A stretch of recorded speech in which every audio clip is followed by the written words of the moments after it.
Hello Satnam, it's me Shakti Sundari, and I'm back with you today for the next reading from the Radiance Sutras by Lauren Roche. I was just ahead of reading today, I was just looking at the words written on the back of the book, the testimonials about the book by various people, you know, how there are always comments on the back of the book.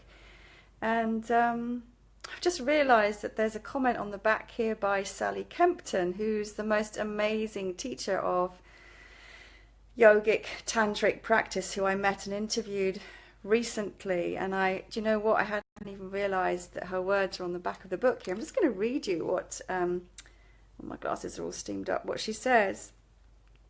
Sally Kempton says about these Radiance Sutras: Lauren Roche's poetic renderings of the Vijnana Bhairava Tantra are a gift to anyone who loves the inner world. They arise from the currents of his own meditation, grounded in deep practice. These verses can draw light into your sitting practice and shed wisdom into your days. Keep this book by your bed, hold its inspiration in your heart, and let these verses pulse through your life with the radiance of the tantric revelation. Margot Anand, the author of Everyday Ecstasy, who's a renowned tantric teacher, says about this book: the most inspiring rendering of the Vijnana Bhairava I have ever encountered, juicy, hip, intelligent, and the best companion for your daily life. So there's many gorgeous compliments and attributes and praise for this book. I also want to remind anyone who's watching this live that I'm going to be leading a workshop on the Radiance Sutras, this translation of the Vijnana Bhairava Tantra, on Saturday, October the 14th from 12 to 1:30 at the London Tantra Festival. Okay, that's enough of that out of the way. Going to get on to reading in a minute. Just wanting to connect in for a moment with my own being and my own heart today. And just noticed that for me this morning, there is, there's a sadness and a slight heaviness around my heart this morning, and a vulnerability. So that's my current feeling state, and just kind of being real with that and noticing where I'm at this morning. So as we go on to reading, you know, that's where I'm reading from. So insight verses, today I'm going to read insight verses 158 and 159, because they kind of go together they're on the same page in the book, and otherwise it's really short. So I'm going to read both of those together today, and you'll see why in a moment. They kind of go together. So without further ado, let me read from the Sanskrit, and I need to put my glasses back on. They're all steamed up now because my hair's wet. Can't see. Okay, here we go. Parashishye kale krure abhakte guru padayo nirvikalpa matinam tu vir anam unata atmanam bhaktanam guru vagasya datvayam nirvishankaya gramo rajyam puram dasha putra dara kutumbakam. Lots of ams in that, aren't there? Going to read it again. Parashishye kale krure abhakte guru padayo nirvikalpa matinam tu virnanam unata atmanam bhaktanam guru vagasya tatavayam nivishankaya gramo rajyam puram desha putra dara kutumbakam. There we go. Every time I read from the Sanskrit, I just have to say, and I know I say it a lot, and it's not even like I know Sanskrit, but I just love speaking those sounds. And every time I speak them and read them, it's like they begin this vibration that I can feel resonating within my body. And I just have a sense that if I just sat even with the vibration of those Sanskrit words, that would be something, you know, that would create an experience, a shift in my being. So just bringing an awareness to that, and just noticing that if it's the same for you, to allow yourself to sit and resonate with the sounds. The English translation has the same effect though, so so grateful for that. And here's the translation. Share these teachings with all generous-hearted people who come your way and ask.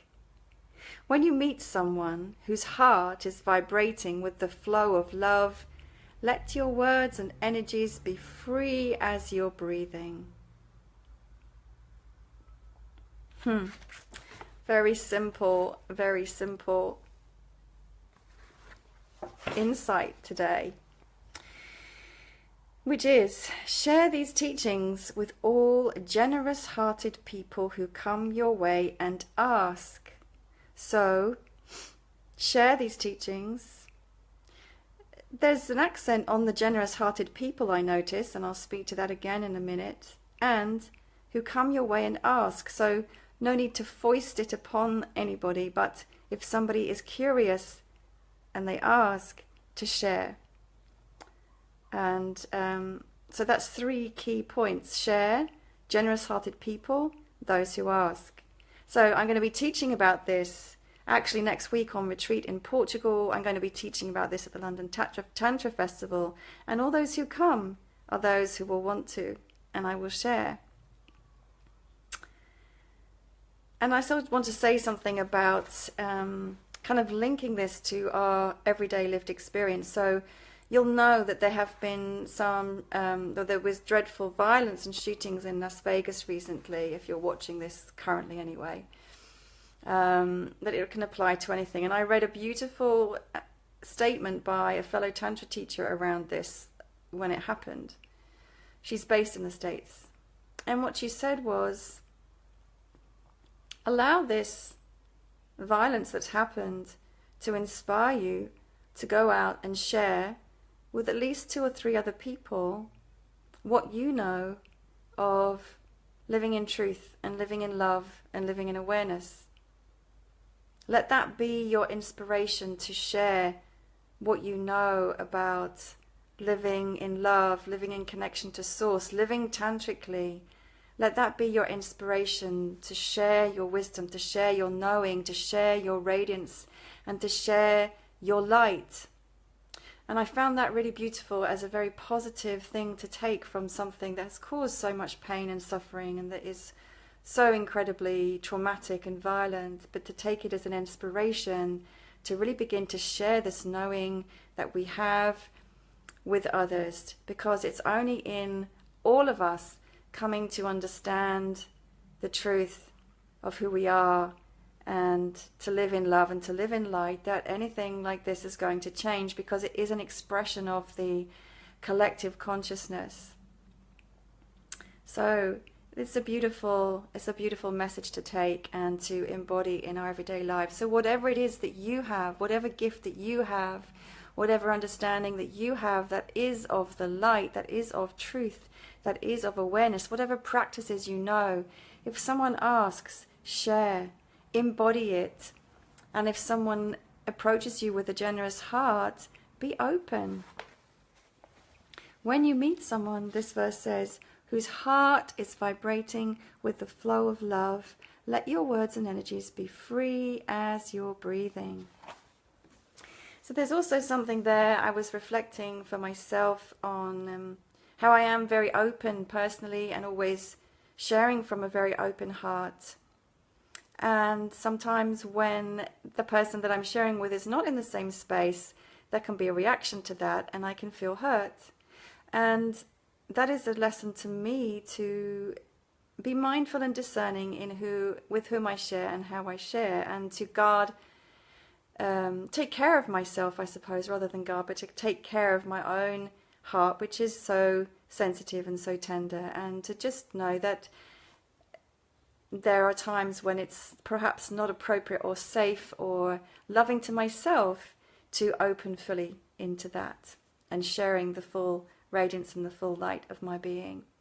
So it's practicing discernment, and also once again coming back to sharing when asked, not needing to change anybody from what they are, not needing to judge anybody for who they are, loving and accepting what is, and only sharing when we are asked, or when we know that we're in a meeting with someone who's equally living from the place of love and being in their own heart and truth. Yeah, I guess that's it. I guess that's the sharing for today. And if nothing else, share these teachings and these practices with yourself, because that's where all truth and all change begins anyhow, with self and with self-love. Thank you for being with me. Much love to you. Satnam, and I'll see you tomorrow for the next reading from the Radiance Sutras.